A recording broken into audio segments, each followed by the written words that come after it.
giờ buổi trưa không làm gì, lấy xài răng nha cả nhà.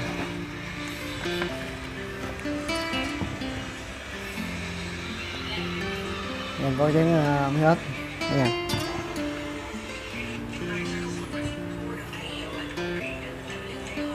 Chưa rảnh làm gì, lấy xài răng không làm gì.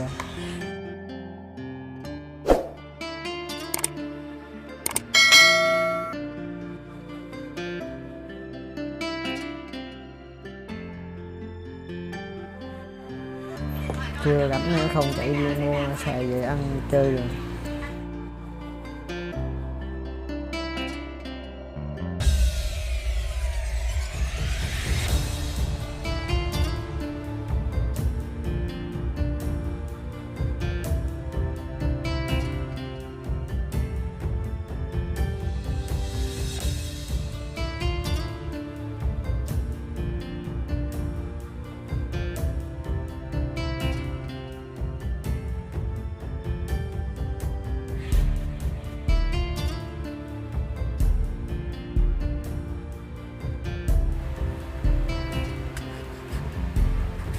Đây.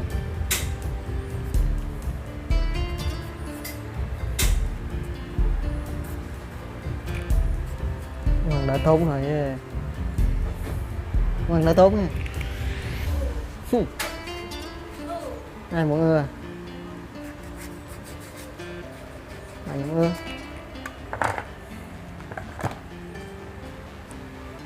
Nhận lại nha.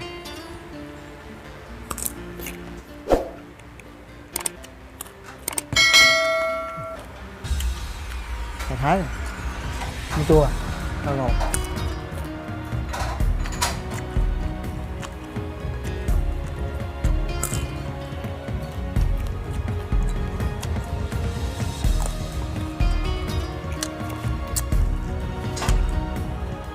Này cà thái không có chua đâu mọi người.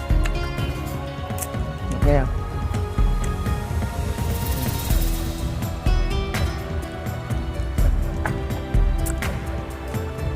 Chưa rảnh rồi, không sao. Cơm.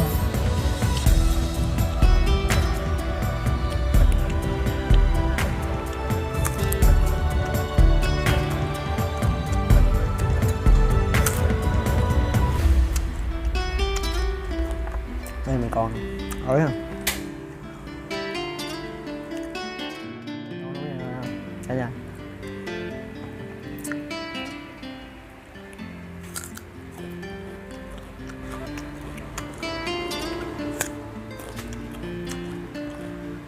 Ngày là những mưa của mình không quay. Mưa quá trời.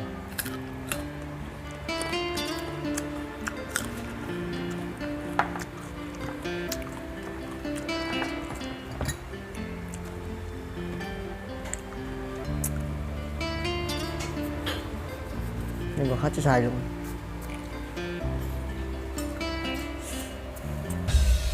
Xài ôi. Có mấy lon bia uống một cái tới bia luôn.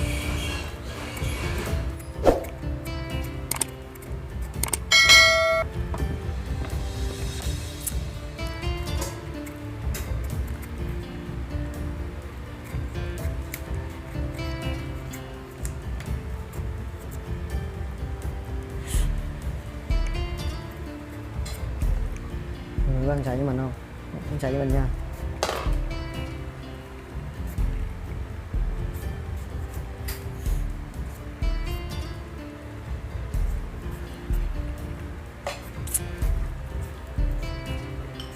Cái xài trong qua gọt cái ổi thử này, ngọt không? Thấy không?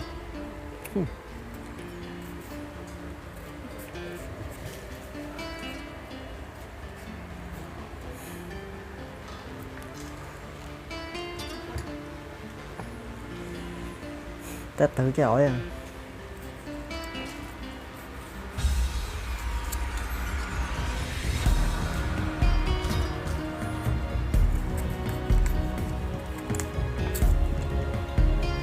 Đó ở dưới quê nhà của ông Bảy có trồng cây ổi, lên gặp chổi nào còn tròn tròn bóng luôn, bẻ ngọc ngay rồi.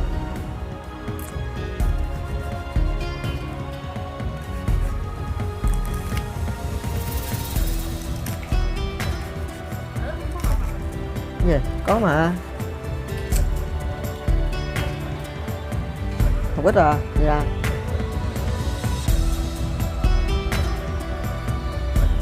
Thấy không? Gì? Thấy không? Gì?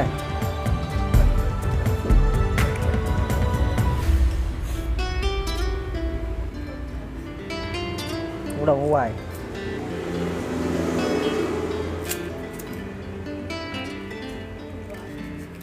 Lưu sang dắt.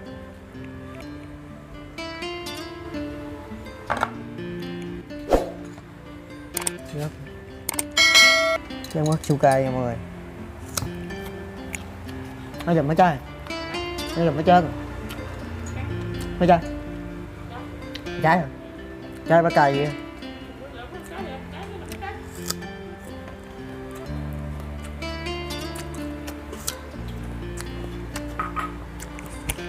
Trái bá cay nữa hả?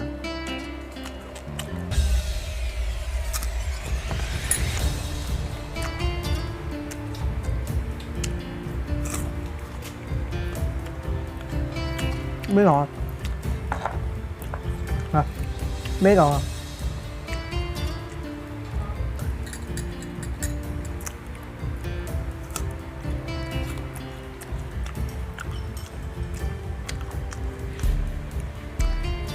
Ôi ngọt ghê.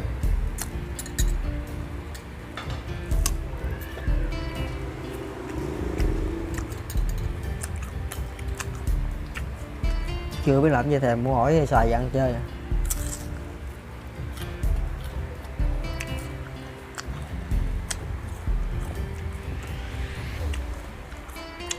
Không cho nào rồi.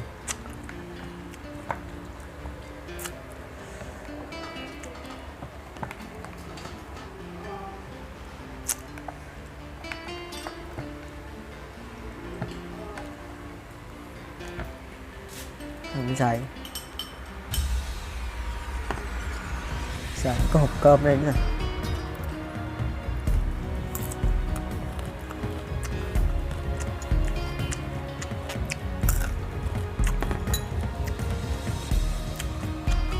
Đâu hấp cay chưa?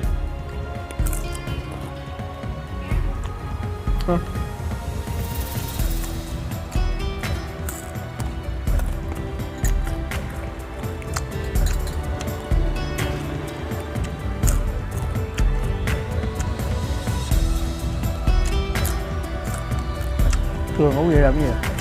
Mua cái gầy ăn làm gì?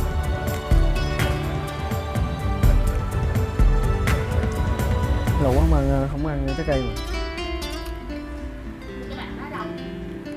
Tránh ra.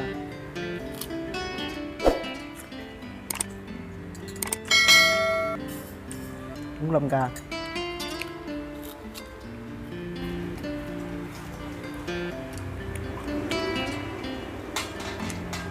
Bữa thôi bị hốt rồi, mua ở trên kia 100k. Trên chỗ đó. Ừ.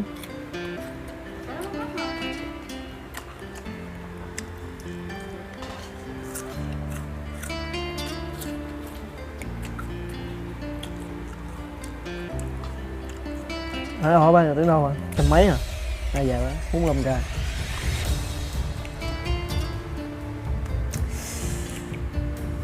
Mua bàn mua bằng hai bịch nho đó, hơn hai bịch nho.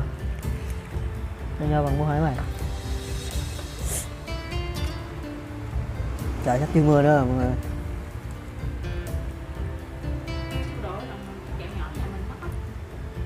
Đấy hả?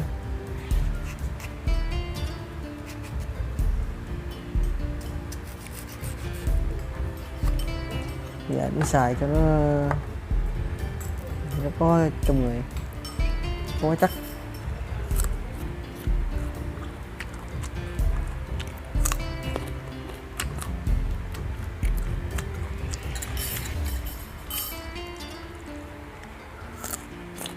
Lâu quá mình không có làm video ăn trái cây. Này cảm thấy là có dịp làm video ăn trái cây nha mọi người.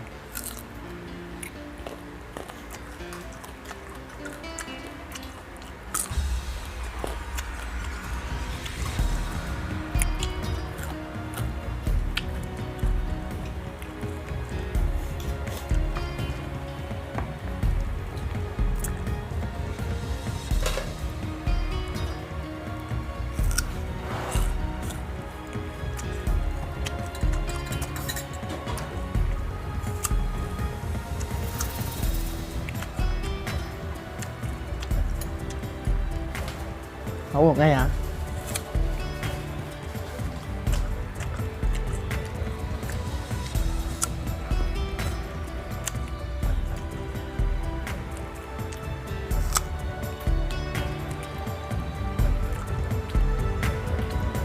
Ngồi vào đây mà con hầm nữa.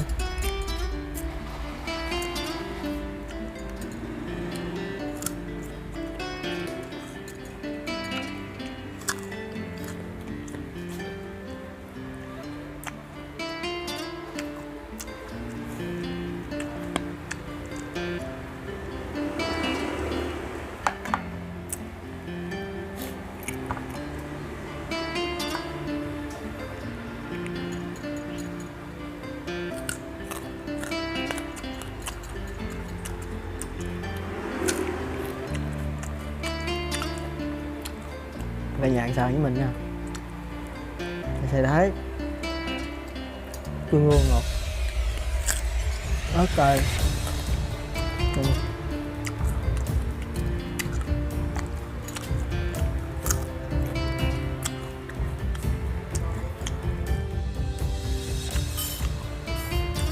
Bún lâm ca.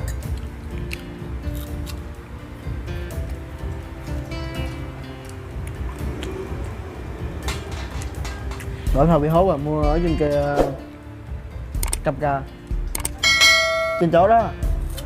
Ừ.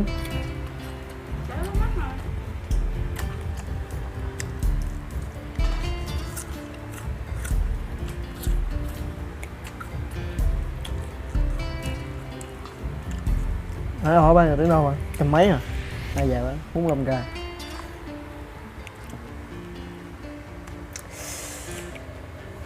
Mua bàn mua bằng hai vịt nho đó, hơn hai vịt nho. Nho bằng mua hỏi mày. Trời sắp chưa mưa nữa rồi mọi người.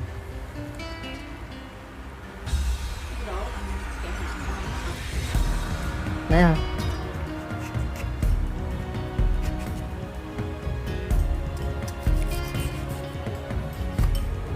Dạ nó xài cho nó có chung này, có chắc.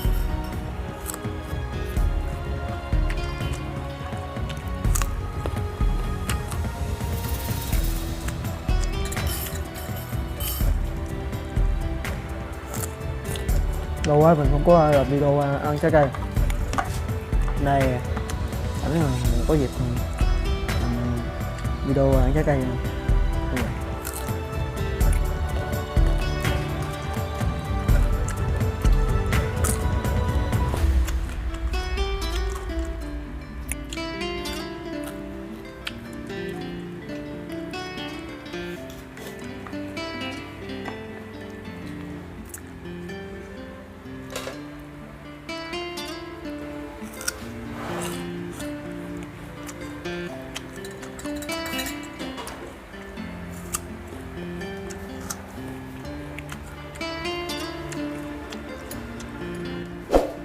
Nấu một cái hả?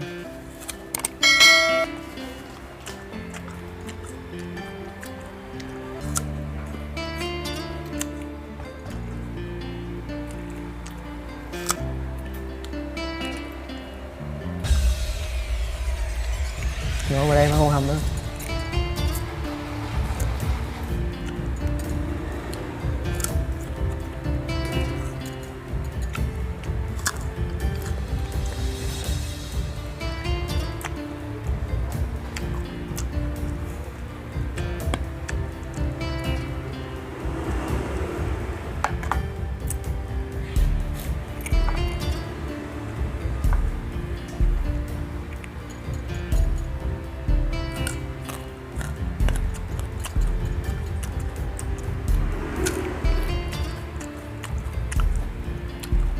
Về nhà ăn xào với mình nha. Xài đáy tương ương ngọt, ớt cay. Ôi,